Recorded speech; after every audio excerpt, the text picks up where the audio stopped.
गुरु मुर्शिदे कामिल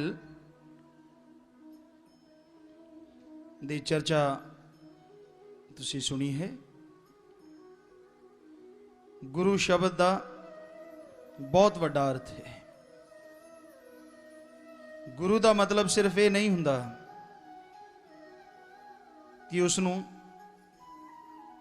पवित्र ग्रंथां दा सार याद हुंदा है या फिर अलग तरह का भेष धार लेना, कोई दिखावा वगैरह, बिल्कुल नहीं। रूहानियत सूफियत विच गुरु शब्द का मतलब, गू का मतलब है अंधकार और रू का मतलब है प्रकाश उजियारा। दोनों का जोड़ के बनता है जो अज्ञानता रूपी अंधकार नू ज्ञान रूपी दीपक दिखा के दूर कर दे, वो ही सच्चा गुरु है। और रूहानियत विच गुरु शब्द बहुत वड्डी पदवी है। गुरु दा कम निरोल टीचर दा है, मास्टर दा है, लेक्चरार दा है। हर किसी नू सच्चा राह दसना, सच्चाई ते चलण दी ताकत देना और ओम हरि अल्लाह वाहिगुरु दे नाल तार जोड़ना। अपनी मान वड़ाई, अपनी वाहवा कदे भी कोई सच्चा रूहानी गुरु नहीं करवाता। कबीर जी ने भी लिखा है, कबीरा सबसे हम बुरे, हम तज भला सब कोय, जिन ऐसा कर जाने आ मीत हमारा सोए।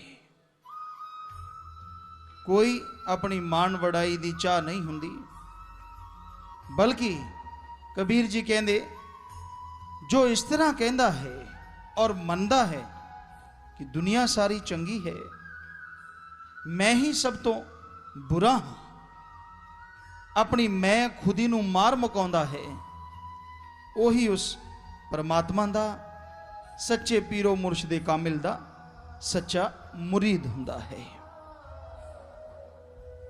और गुरु कदे भी किसे नू कोई बददुआ नहीं दिंदे, शराफ या बददुआ, क्योंकि वो परमात्मा दी रजा विच रहिंदे हन और वो जानते हैं अगर इंसान कोई गलत कर्म करता है तो वाहिगुरु भी देखता है, परमात्मा भी देखता है। वो उस तो बड़े बन के किसी नू नीवा नहीं चुकाउंदे। परमात्मा जाने, उसका कम जाने, पर किसी ते दुखां दी मार पैंदी है, उस दे लई जरूर परमात्मा अगे दुआ करते हैं, प्रार्थना करते हैं कि हे मालका, ये तेरा इंसान है, की होया, इस तो गलतियां होइयां, गुनाह होए हन, पर तू दयामय रहमत दा समुंदर है। अगर तू नहीं बख्शेगा फिर कौन बख्शेगा। इसलिए संत पीर फकीर सब दे लई दुआवां तां करदे हन, आशीर्वाद दिंदे हन, कदे किसी दे लई बुरा नहीं सोचते। संत जहां भी होते हैं सबकी मांगत खैर, सबों से हमारी दोस्ती नहीं किसी से बैर। संत किते भी हुंदे हन, हर किसे दे लई परमात्मा अगे अरदास करदे हन। सब नाल दोस्ती क्यों? जो मालक नाल प्यार करता है, वाहिगुरु परमात्मा नाल प्यार करता है, उसकी औलाद नाल नफरत कदे नहीं कर सकता। इसलिए उन्हां दा हर कोई दोस्त हुंदा है, मित्र हुंदा है। और उस परमात्मा के वो अरदास करते हैं, प्रार्थना करते हैं कि हे मालका सब दा भला कर। और गुरु सन पीर फकीर कदे मंगया नहीं करते, बल्कि किरत कमाई हक हलाल दी, कड़ा परिश्रम, हार्ड वर्क, मेहनत दी करके खांदे हैं। कदे किसी दे अगे हथ नहीं अड़ते। क्योंकि रूहानियत विच ऐदा करना गुनाह है। कबीर जी ने लिखा है, मांगन मरण समान है, मत कोई मांगो भीख, मांगन से मरना भला, यह सतगुर की रीत। कि मंगना मरण दे समान है, कदे भी कोई भीख ना मंगो। ये हथ परमात्मा ने या तो अरदास दुआ लई दिते हन या फिर कर्म करन लई, मंगण लई नहीं। अगर तुसी सही सलामत हो, मेहनत हक हलाल दसा नौआं दी किरत कमाई करके खाओ, मंगो ना। हे भले मानसा, एक पासे वाहिगुरू नूं याद करदा है, अपने आप नूं उसदा भगत संत अखवाउंदा है, और मंगदा उन्हां तो है जिन्हां ने कदे परमात्मा नूं देखिया ही नहीं, कदे वो जिक्र ही नहीं करदे। किदां दा भगत है तू? कि तेरा परमात्मा तेनू दो समय का खाना नहीं दे सकता? दे सकता है। इसे लिए तो उसने शरीर दिता है कि तू कर्म करके खावे। सो मांगन मरण समान है, मत कोई मांगो भीख, मांगन से मरना भला, यह सतगुर की रीत। कि यही गुरु पीर फकीरां दी परमात्मा दी रीत है कि उसकी याद विच तड़फ के प्राण तो चाहे दे दिओ, पर किसी दे अगे हथ ना फैलाओ। ये कोई अहंकार की गल नहीं है, अधिकार की गल है। परमात्मा ने अधिकार दिता है। कई बार देखा है, नौजवान हुंदे हन हट्टे कट्टे, बिल्कुल तंदुरुस्त, पर मंग रहे हुंदे हन भीख। देन वाला भी गुनाही और लैन वाला तो हराम दी खांदा ही खांदा है, क्योंकि परमात्मा ने शरीर कर्म करने लई दिता है। इतिहास गवाह है, चाहे तुसी पढ़ के देख लवो। कबीर जी, शेख फरीद, नामदेव, धन्ना भगत, दसे गुरु सहबान, जिन्ने भी रूहानी पीर फकीर होए हैं, सूफी फकीर होए हैं, उन्होंने कर्म करके ही अपना खाना खादा है या परिवार नूं खिलाया है। कबीर जी खेस दरियां बुनिया करते सन, परमात्मा दे नां दा डंका भी बजाउंदे सन, पर मंग के नहीं सन खांदे। अपनी मेहनत की कमाई हक हलाल दी रोजी रोटी खांदे सन। श्री गुरु नानक देव जी महाराज ने भी यही रीत चलाई, कदे खेती की तो कदे दुकान करके दिखाई। उन्हां दा कोई ये मतलब नहीं सी कि वो एक दिखावा है या लोगों का भरम तोड़ना है, बल्कि उन्हां दा कहना सी कि मेहनत दी करके खाओ, हक पराया नानका उस सुअर उस गाय, गुरपीर हामा ता भरे या मुर्दार ना खाए। हक पराया हिंदू लई इस तरह है जिद्दां गऊ दा मांस, और मुसलमान लई इस तरह है जिद्दां सुअर दा मांस। हे भगतो, हे वाहिगुरू अल्लाह राम नूं याद करन वालिओ, कदे भी किसी दा हक मार के ना खाओ, बल्कि हक हलाल दसा नौआं दी किरत करके खाओ। सो पीर पैगंबर पहला खुद करते हैं, फिर लोगों नूं दसदे हैं। ये नहीं हुंदा कि लोगों नूं समझाया जाए भी मंग के ना खाओ जी, मेहनत दी करके खाओ, और खुद चादर बिछा लिए भी भाई जिहड़ी शरधा है दो चार चढ़ा के इधरों थोड़ा जा प्रसाद खा के चलते जाओ। ये तो अजीबो गरीब गल हो गई। हिंदी विच एक कहावत है, आप बाबा बैंगन खाए लोगों को उपदेश बताए। एक बाबा सी लोगों नूं कहण लग्या बैंगन नहीं खाने चाहिए। लोग बहुत गल मनते सन, कहते जी सत बचन लोग बैंगन सिटन लगे। वो अपने चेलियां नूं कहण लग्या, भाई इदां करो जिहड़े बैंगन सिट रहे हैं सारे चुक लियाओ। कहते बाबा जी आपां की करना है? कहते आपां भरता बना के खावांगे। कहते तुहाडी गल समझ नहीं आई, लोकां नूं कहने हो बैंगन ना खाया करो विच कीड़े हुंदे है, खुद कहने हो बैंगन आपां भरता बना के खावांगे। वो कहंदा भोलिओ, जे लोगां नूं कवांगे कीड़े हुंदे तदे तां मुफ्त च बैंगन मिलणगे, जे वही खाण लगे आपां कित्थों भरता बना लांगे। सो ऐदां दी जमात दा अज संसार विच कोई कमी नहीं है। कहना कुछ करना कुछ, ये फकीरां दा काम नहीं हुंदा। पहला वो करदे हन, करके दसदे हन। जिद्दां तुहानूं दस्सिया, चाहे वो नामदेव जी होए, चाहे शेख फरीद होए, धन्ना भगत, सब ने कर्म भी किए और वाहिगुरु परमात्मा का नाम भी जपिया। रविदास जी मालक नूं पा गए पर अपना धंधा जुत्ते बनाना नहीं छड्डिया, कोई हीन भावना नहीं, क्योंकि वो तो एक कर्म है। ज्ञान तो परमात्मा नाल मिला दिंदा है, पर ज्ञान नूं चक्की फिरो, कर्म करो ही ना तो ज्ञान बोझा ढोण तो अलावा कुछ भी नहीं। रट्टा तो कोई भी ला सकता है। तुसी पढ़े लिखे हो, किसी भी धार्मिक पवित्र ग्रंथां नूं पढ़ लो, रट्टा ला लो, लोकां नूं श्लोक सुनाओगे, लोग वाह वाह करनगे, वाह जी वाह इन्हें तो कमाल कर दी। कादी कमाल है? कमाल तो उस दाते दी है जिन्हें इदां दा दिमाग दिता है कि रट्टा ला लिया। सो ये कोई रूहानियत नहीं है। रट्टा लाउणा रूहानियत है, तुहानू ज्ञान भी होवे, उस ज्ञान ते खुद चलदे भी हो। लोकां नू ज्ञान दसना और खुद चलना नहीं, ये भगती भाव नहीं है। असी देखिया है, बहुत जगह देखिया, रूहानियत सूफियत की चर्चा सुनी और देखिया करदे कोई तो शरेआम मंग लैंदा है परमात्मा के नां ते, कोई अपने चेलियां नूं कह के मंग लैंदा है। वो कहते बाबा थोड़ा ही माया नूं हथ लाउंदा है। हाँ तुसी चढ़ा दोगे एक दे बदले 10 मिलणगे। ये भी असी अपने कन्नी सुनिया। कई इदां दे भी देखे, बिल्कुल नहीं लेंदे, बिल्कुल नहीं लेंदे, चढ़ा गए तो कहते कोई गल नहीं, आपां किहड़ा मंगिया सी।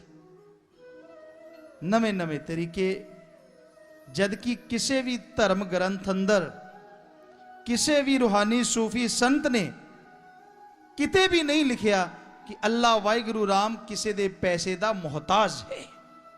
किते भी नहीं लिखिया कि वह पैसे नाल खुश हुंदा है। गुरु साहिबाना की पवित्र गुरबाणी पढ़ो, असी पढ़िया है तदे तुहाडी सेवा चर्ज करते हैं। सानू किधरे नहीं मिलिया कि वाहिगुरु नूं पैसा देवांगे तो वह साडे ते बाहला ही खुश हो जाएगा। अल्लाह दे बारे च असी खुद पढ़िया, रूहानियत सूफियत किते नहीं लिखिया कि अल्लाह तुहाडे पैसे लैके तुहाडे ते रहमतां दी बरसात कर देवेगा। किसी भी धर्म अंदर, रूहानी सूफियत अंदर बिल्कुल नहीं लिखिया होया, बल्कि ये लिखिया है वो दाता सी, दाता है और दाता ही रहेगा। वो मंगता नहीं है, ओदा ना लैके खाण वालियां दी कमी नहीं है। अज अगर ये गल नूं मन लिया जाए कि परमात्मा तो दाता है, जो कि 100% सच है सारे धर्मां दे अनुसार, और सारे लोग इस सच नूं मनण ते अमल करन, तो सोचण वाली गल है किन्ने लोग बेरोजगार हो जाणगे। क्यों? चढ़ावा ही ना चढ़िया तो फिर ढोलकी कित्थों बजनी है। सीधी जी गल है, स्पष्ट जी। सो ये बड़ी हैरानीजनक गल है कि साडे पवित्र ग्रंथां च गुरु साहिबाना ने, पीर पैगंबरां ने, महापुरुषां ने सिर्फ यही एक शिक्षा दी है कि बाकी कोई भी मंगता हो सकता है, पर वाहिगुरु अल्लाह राम किसे तो कुछ लैंदा नहीं, बल्कि दिंदा ही दिंदा है, और दे के भी एहसान जताउण नहीं आउंदा कि मैं तेरा भला कीता है, तू मेरी पूजा कर। सिर्फ वो वाहिगुरु राम परमात्मा ही एक ऐसा है, बाकी किसी की कोई गारंटी नहीं होंदी। या उसके कोई सूफी रूहानी संत पीर पैगंबर भगत ऐसे हो सकते हैं। सो भाई, गुरु पीर फकीर का दर्जा बहुत उच्चा है, पर सच्चा गुरु मिले तद। अज तक जो असी देखा, अनुभव किया, ज़्यादातर जगह ते गुरु पीर फकीर बहुत मिलते हैं। पहला एक कहावत सी कि अगर इट चुको तो 4-5 मिल जाते हैं, पर अज तो इट चुकन की लोड़ नहीं, उत्ते बैठे 5-7 मिल जाते हैं। कुरुक्षेत्र हरियाणे विच एक बार सत्संग होया, असी ये चर्चा की, और उत्थों दे MLA सन या MP साहबान सन, वो सानू मिले, कहने लगे गुरु जी आप बिल्कुल सच कहते हैं। असी क्या की गल? कहना जी एक बारी असी कोई यज्ञ या पता नहीं कितना का कोई कर्म करवाया धार्मिक, और गुरु आ गए 1,500। बथेरा लोगों को सद्या भी तुसी आओ भाई मत्था टेको। कहता कईयां ने सानू क्या क्यों टेकीए, 1,500 रुपया चाहिए जी, हरेक नूं 1-1 रुपया टेकांगे, साडा तो 1,500 गया। ਤੁਸੀਂ 1500 ਦੇ ਦਿਓ, ਅਸੀਂ ਮੱਥਾ ਟੇਕ ਦਿਆਂਗੇ। ਕਹਿੰਦਾ ਗੁਰੂ 1500, ਸੁਣਨ ਵਾਲੇ 500। ਸੋ ਇਹ ਬੜੇ ਅਜੀਬੋ-ਗਰੀਬ ਮਾਮਲੇ ਦੁਨੀਆ ਤੇ ਚੱਲ ਰਹੇ ਹਨ। ਸਿਰ ਪਲੂਸਦੇ ਹਨ, ਨਿਗਾਹ ਜੇਬ ਤੇ ਹੈ। ਆਸ਼ੀਰਵਾਦ ਕਿਹੜਾ ਚਾਹੀਦਾ? ਸਟੈਂਡਰਡ ਵਾਈਜ਼ ਹੈ ਆਸ਼ੀਰਵਾਦ ਵੀ। ਅਗਰ 2 ਰੁਪਈਆਂ ਵਾਲਾ ਚਾਹੀਦਾ ਉਦੋਂ ਤਾਂ ਆਮ ਹੀ ਮਿਲ ਜਾਣਾ। ਹਾਂ, ਜੇ ਤੁਹਾਨੂੰ ਹੀ ਸਪੈਸ਼ਲ ਯਾਨੀ ਸਾਰਿਆਂ ਨਾਲੋਂ ਵੱਡਾ ਆਸ਼ੀਰਵਾਦ ਚਾਹੀਦਾ, ਤੁਹਾਡੇ ਕੋਲੇ 5-10 ਹਜ਼ਾਰ ਦੀ ਗੁੱਟੀ ਹੋਣੀ ਚਾਹੀਦੀ ਹੈ, ਇਕੱਲੇ ਤੁਹਾਨੂੰ ਮਿਲਿਆ ਜਾਣਾ, ਫਿਰ ਉਹ ਆਸ਼ੀਰਵਾਦ ਦਿੱਤਾ ਜਾਏਗਾ ਜਿਹੜਾ ਸਾਰਿਆਂ ਨਾਲੋਂ ਵੱਡਾ ਹੈ। ਹੈਰਾਨੀ ਦੀ ਗੱਲ ਹੈ, ਆਸ਼ੀਰਵਾਦ ਦੇ ਵੀ ਟੈਕਸ ਲੱਗਣ ਲੱਗ ਗਏ ਹਨ। ਕੁਝ ਵੀ ਨਹੀਂ, ਸਭ ਮਾਇਆ ਦੇ ਯਾਰ ਹਨ। ਜਿਹੜਾ ਵਾਹਿਗੁਰੂ ਅੱਲਾ ਰਾਮ ਦਾ ਯਾਰ ਹੈ, ਉਹ ਕਦੇ ਕਿਸੇ ਦੇ ਸਵਾਰਥ ਦੀ ਨਿਗਾਹ ਨਹੀਂ ਰੱਖਦਾ। ਉਹ ਤਾਂ ਉਸ ਵਾਹਿਗੁਰੂ ਅੱਲਾ ਤੋਂ ਸਭ ਦੇ ਭਲੇ ਲਈ ਸੁਮਤ ਬਖਸ਼ ਮੰਗਦਾ ਹੈ, ਸਭ ਦੇ ਭਲੇ ਲਈ ਦਇਆਮੇ ਰਹਿਮਤ ਮੰਗਦਾ ਹੈ, ਔਰ ਉਹਦੇ ਬਦਲੇ ਵਿੱਚ ਕਿਸੇ ਤੋਂ ਕੁਝ ਵੀ ਨਹੀਂ ਲੈਂਦਾ। ਉਹੀ ਸੱਚਾ ਫਕੀਰ ਹੈ, ਕਿਉਂਕਿ ਪਰਮਾਤਮਾ ਦਾ ਨਾਮ ਬਕਾਊ ਨਹੀਂ ਹੈ। ਲੋਕਾਂ ਨੇ ਪਰਮਾਤਮਾ ਨੂੰ ਬਕਾਊ ਸਮਝ ਰੱਖਿਆ ਹੈ। ਲੋਗਨ ਰਾਮ ਖਿਲੋਣਾ ਜਾਣਾ। 5-10 ਦਾ ਖਰੀਦਿਆ, ਜੇਬ ਚ ਪਾਇਆ, ਕੀ ਲੈ ਕੇ ਜਾ ਰਹੇ ਹੋ? ਜੇਬ ਚ ਭਗਵਾਨ ਪਾ ਕੇ ਜਾ ਰਹੇ ਹਾਂ। ਉਹ ਭਗਵਾਨ ਉਹ ਨਹੀਂ ਜਿਹੜਾ ਤੁਸੀਂ ਬਣਾ ਦਿਓ। ਭਗਵਾਨ ਉਹ ਹੈ, ਵਾਹਿਗੁਰੂ ਉਹ ਹੈ ਜਿਸਨੇ ਤੁਹਾਨੂੰ ਬਣਾਇਆ ਹੈ। ਪਰਮਾਤਮਾ ਨੂੰ ਬਣਾਉਣਾ ਦੂਰ, ਤੁਸੀਂ ਉਸ ਦੇ ਬਣਾਏ ਸੂਰਜ ਨੂੰ ਨਹੀਂ ਬਣਾ ਸਕਦੇ। ਅਜੀ ਸੂਰਜ ਨੂੰ ਛੱਡੋ, ਇੱਕ ਮੱਛਰ ਨਹੀਂ ਬਣਾ ਸਕਦੇ। ਵੱਡੇ ਵੱਡੇ ਸਾਇੰਟਿਸਟਾਂ ਨਾਲ ਸਾਡੀ ਗੱਲ ਹੁੰਦੀ ਸੀਗਾ, ਕਲੋਨ ਬਣ ਗਿਆ, ਕੋਈ ਵੱਡੀ ਗੱਲ ਨਹੀਂ ਹੈ, ਤੁਸੀਂ ਜ਼ਰੂਰ ਮਾਰ ਖਾਓਗੇ। ਹੁਣ ਉਹੀ ਸਾਇੰਸਦਾਨ ਕਹਿੰਦੇ, ਡਾਕਟਰ ਕਹਿੰਦੇ, ਗੁਰੂ ਜੀ ਬਿਲਕੁਲ ਸੱਚ, ਕੋਈ ਵੀ ਕਲੋਨ ਕਾਮਯਾਬ ਨਹੀਂ ਹੋ ਸਕਦਾ, आखिर तक तंदुरुस्त नहीं रह सकता। और क्यों? क्योंकि कुदरत दी रीस ना तो कीती गई ना कर सकता है। वो एक सी, एक है और एक ही रहेगा। किदां दस दईए कि वो बंदे वर्गा है, किवें दस दईए कि वो पत्थर वर्गा है, वो दरख्त वर्गा है, क्योंकि ओदे वर्गा ना कोई होया और ना कोई हो सकता है। रब रब वर्गा है, ਉਹਦੇ ਉਦਾਹਰਨ ਲਈ, ਉਹਦੀ ਤੁਲਨਾ ਲਈ ਦੁਨੀਆ 'ਚ ਕੋਈ ਚੀਜ਼ ਨਹੀਂ। ਇਹ ਗੱਲ ਵੱਖਰੀ ਹੈ। ਅਗਰ ਸੱਚਾ ਗੁਰੂ ਪੀਰ ਫਕੀਰ ਮਿਲ ਜਾਏ, ਰੱਬ ਨੂੰ ਵੀ ਉਸ ਰੂਪ ਵਿੱਚ ਜ਼ਰੂਰ ਆਉਣਾ ਪੈਂਦਾ ਹੈ। ਇਹ ਉਸ ਮਾਲਕ ਦੇ ਬਣਾਏ ਹੋਏ ਨਿਯਮ। ਪਰ ਮਿਲੇ ਸੱਚਾ ਤਦੇ ਹੈ ਜੋ ਕਿਸੇ ਵੀ ਤਰ੍ਹਾਂ ਦਾ ਸਵਾਰਥ ਨਾ ਰੱਖੇ, ਪਰਮਾਤਮਾ ਨਾਲ ਜੋੜੇ। ਕਿਉਂਕਿ ਹਰ ਧਰਮ ਅੰਦਰ ਇਹੀ ਸਿੱਖਿਆ ਹੈ ਕਿ ਪਰਮਾਤਮਾ ਦੇ ਨਾਂ ਨੂੰ ਵੇਚੋ ਨਾ। ईश्वर नाम अमोल है, बिन दाम बिकाए, तुलसी ये चर्ज है, ग्राहक कम ही आए। ईश्वर नाम अमोल है, वाहिगुरु राम दा नां अनमोल है। सच्चा पीर फकीर रूहानी सूफी संत जो भी इस दुनिया दे आएगा, वो परमात्मा दे नां नूं बिना दाम दे देवेगा। कदे किसी तो कोई कीमत अदा करने लई नहीं कहंदा, क्योंकि परमात्मा का नाम अनमोल है, ਉਹਦਾ कोई मुल चुका ही नहीं सकता। ईश्वर नाम अमोल है, बिन दाम बिकाए, तुलसी ये सर्ज है, ग्राहक कम ही आए। ग्राहक घट ही आउंदे हन, क्योंकि चमत्कार दे भुखे हन दुनिया दे लोग। 5000 देण नूं तैयार है, साथों ले लो बाबिओ, कोई चमत्कार दिखा दिओ। 5000 क्यों दिंदे हन? ਲੱਖ रुपया ठगी का मारिया है, ਵਿੱਚੋਂ 5 ਦੇ ਦੇਣਗੇ ਤਾਂ 95 ਫੇਰ ਵੀ ਬਚ ਗਿਆ। ਉਹੀ ਦੇ ਸਕਦਾ, ਵਰਨਾ ਹੱਕ ਹਲਾਲ ਦੀ ਕਮਾਉਣ ਵਾਲਾ 5000, ਉਹਨੂੰ 5 ਰੁਪਏ ਦੇਣ ਤੋਂ ਬਾਅਦ ਵੀ ਪਛਤਾਵਾ ਆਉਂਦਾ ਰਹਿੰਦਾ ਹੈ ਕਿ ਮੈਂ ਮਿਹਨਤ ਦੀ ਕਰਕੇ ਖਾਂਦਾ ਹਾਂ, ਕਿੱਥੋਂ ਲਿਆਵਾਂਗਾ। ਸੋ ਭਾਈ, ਸੱਚਾਈ ਕੜਵੀ ਹੁੰਦੀ ਹੈ, ਥੋੜੀ ਜਿਹੀ ਕੌੜੀ ਹੁੰਦੀ ਹੈ, ਪਰ ਸੱਚ ਸੱਚ ਹੀ ਰਹਿੰਦਾ ਹੈ। ਉਹ ਵਾਹਿਗੁਰੂ ਪਰਮਾਤਮਾ ਬਾਹਰੀ ਦਿਖਾਵੇ ਜਾਂ ਪੈਸੇ ਜਾਂ ਚੜਾਵੇ ਨਾਲ ਨਹੀਂ, बल्कि अंदरों छल कपट दूर कर दोगे, तुहाडा वाहिगुरू परमात्मा तुहातों दूर नहीं, वो भी अंदर ही बैठा है, तुहानू जरूर दर्श दीदार देवेगा। घर का हुजरा साफ कर, जाना के आने के लिए। बारी नहीं, अंदरों सफाई कर छड़, तेरे विचारां नू बदल दे, तेरे ख्यालां नू बदल दे। तेरा वाहिगुरू, तेरा अल्लाह राम गौड़ खुदा रब है तो एक, पर बोली अलग अलग है, वो तेनों जरूर मिलेगा। सो अंदर दी सफाई कोई दिखावे नाल नहीं, किसी होर चीज नाल नहीं, अंदर दी सफाई हुंदी है वाहिगुरू दे नाम नाल, राम नाम नाल। जिन्नी वो साबण लाउंदे जाओगे मन की मैल आत्मा तो उतरती जाएगी। आत्मा पाक पवित्र निर्मल होके वाहिगुरु अल्लाह राम दे ख्याल विच जरूर तुहानू टिकाएगी और एक दिन वो मालिक दा नाम तुहानू जरूर मालिक नाल मिला देवेगा। सो हर कम लई मेहनत दरकार है। बच्चा पहली क्लास पार करता है 1 साल की लोड़ पैंदी है। डिग्रियां डिप्लोमे कोई लेंदा है जिंदगी दे 20-25 साल लाने पैंदे हन। रब नूं पाउण लई कि 2-4 महीने नहीं लाने चाहिए, लाने चाहिए हैं, पर कोई लाउंदा ही नहीं। अगर घंटा सवेरे शाम मालिक नूं याद करो, घट्टों घट 2 महीने सच्ची तड़फ लगन और सच्चा नाम लेके, ये हो नहीं सकता तुसी उस दे नज़ारे ना देखो। 2 महीने तो सिर्फ तुहानू क्या है, वैसे तो 10 ही दिन बनते 120 घंटे, सिर्फ 10 दिन वो भी लाउण नूं तैयार नहीं।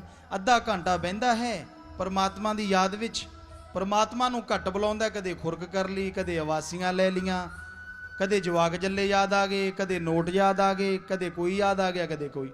फिर सोचदा मैं तो नाम जपदा सी, फिर आकड़ के जे बहिंदा सीधा जा हो के मन फिर गेड़ा दे दिंदा है।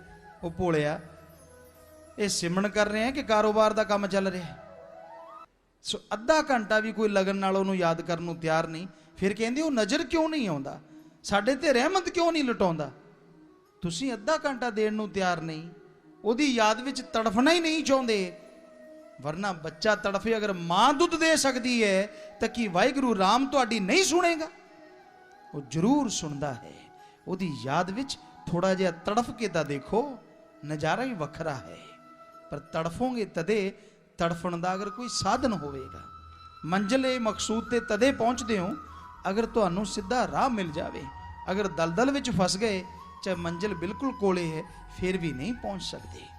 सो सच्चाई कहण दा भाव, सच्चा पीरो मुर्शदे कामिल गुरु मिल जावे जो अपनी मान वड़ाई दा नहीं, अल्लाह वाहिगुरू दा गुणगान गाउंदा है और वो तुहानू दसे कि इस तरह वाहिगुरू नू याद करो, इस तरह रब दा नाम जपो और तुसी अमल करो तो अमलों के नाल नवेड़े हो जाया करते हैं।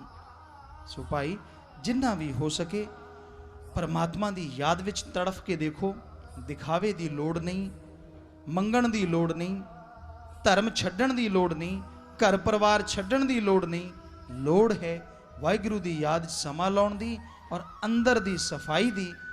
उस सिमरन दे नाल, वाहिगुरू की याद दे नाल जरूर अंदर की सफाई होनी है और वाहिगुरू दे दर्श दीदार, ओम हरि अल्लाह दे दर्श दीदार दे काबिल तुसी एक दिन जरूर बन सकते हो। सो असी तो तुहाडी सेवा विच अर्ज करना है, तुहाडे सेवादार हाँ, चौकीदार हाँ, आवाज़ दिंदे रहिंदे हाँ। सुनो सुनो सुनो, सुनो ना सुनो तुहाडी मर्जी है। मनो तां भला, नहीं मनदे असी तो उस वाहिगुरू अगे फिर भी भला ही मंगना है। पर माने की गत कही ना जाए, अगले शब्द की लोड़ ही नहीं कि अगर मन लो। पीर फकीर जो कहता है, क्योंकि वो अपने स्वार्थ लिए नहीं, हर किसी के भले लिए मन लो तो वही जो गति होंगी है अच्छी नेक भली, वो कहण सुन तो परे है। इंसान इंसान से भगवान हो सकता है अगर वो कर्म अच्छे करे और वाहिगुरू राम को याद करे। सो अमल जरूरी है, बिन अमलां दे आलमा इल्म निकम्मे सारे। कोई अमल कमा लै तुम जे जस लैना सतगुरु द्वारे। कि अगर अमल मनदे हो तदे परमात्मा की दया में रहमत बरसदी है। सुनिया है ये नहीं होंदा कि सुनने का फल नहीं मिलता। जैसी जिसकी भावना तैसा ही फल दे। जिद्दां दी तुहाडी शरधा है, जिद्दां दे तुहाडे विचार हैं, जिन्ने प्यार नाल तुसी सुनिया है, फल जरूर मिलना है। पर अगर पूरा फल चाहिदा है वाहिगुरू परमात्मा दे प्यार मुहब्बत विच अगर तुसी खोना चाहते हो और उसनूं पाउणा चाहते हो तो अमल करिया करो, मन्निया करो। ये नहीं इधरों सुनिया और इधरों कढ़ छड्डिया, सिर हला छड्डिया और पल्ले कुछ भी नहीं, आखा मोड़ना नहीं, डक्का तोड़ना नहीं, बल्ले बल्ले, फिर गल नहीं बनती इदां कहण नाल। सो अमल नाल ही गल बनती है। सो अमल करिया करो जी।